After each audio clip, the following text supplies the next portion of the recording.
The most likely reason most of our loved ones will die is heart disease. It's still up to each of us to make our own decisions as to what to eat and how to live, but we should make these choices consciously, educating ourselves about the predictable consequences of our actions. Atherosclerosis, hardening of the arteries, begins in childhood.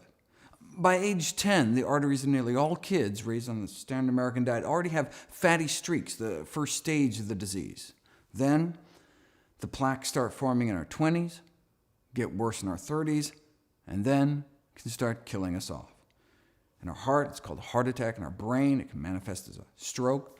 So if there's anyone watching this older than age 10, then the choice isn't whether or not to eat healthy to prevent heart disease, it's whether or not you want to reverse the heart disease you likely already have. Is that even possible? When researchers took people with heart disease and put them on the kind of plant-based diet followed by populations that did not get epidemic heart disease, their hope was that it might slow the disease process down, maybe even stop it. But instead, something miraculous happened.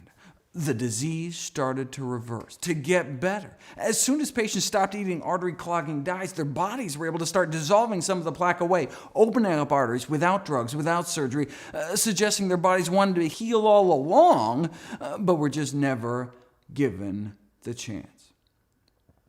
That improvement in blood flow to the heart muscle itself on the left was after just 3 weeks eating healthy.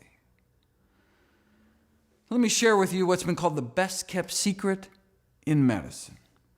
The best-kept secret in medicine is that sometimes, given the right conditions, the body can heal itself.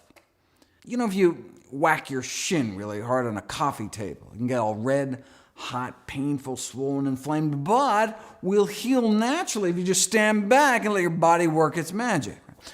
But what if you kept whacking your shin in the same place day after day? In fact, 3 times a day, breakfast, lunch, and dinner. It never healed. You'd go to your doctor and be like, oh, my shin hurts. The doctor would be like, no problem. Whip out their pad, write your prescription for painkillers. You're still whacking your shin 3 times a day. Oh, it still really hurts like heck, but oh, it feels so much better with those pain pills on board. Thank heavens for modern medicine. It's like when people take nitroglycerin for crushing chest pain. Tremendous relief, but you're not doing anything to treat the underlying cause.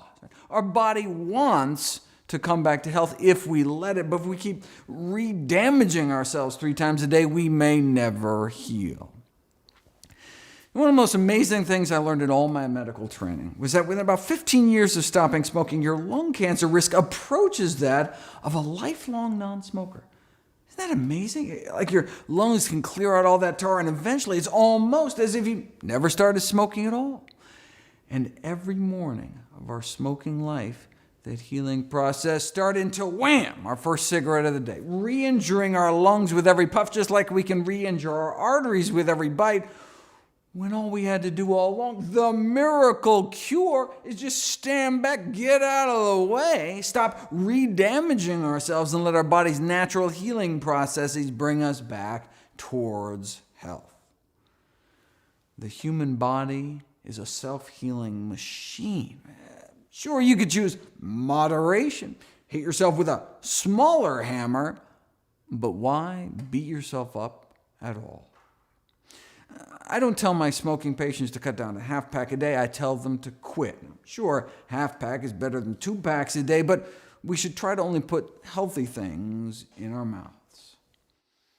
We've known about this for decades. American Heart Journal, 1977, cases like Mr. F.W. here, heart disease so bad couldn't even make it to the mailbox, but started eating healthier, and a few months later he was climbing mountains, no pain. Now, there are these fancy new anti-angina, anti-chest pain drugs out now that cost thousands of dollars a year, but at the highest dose may be able to prolong exercise duration as long as 33.5 seconds. It does not look like those choosing the drug route will be climbing mountains anytime soon. Right? See, plant-based diets aren't just safer and cheaper, they can work better because you're treating the actual cause of the disease.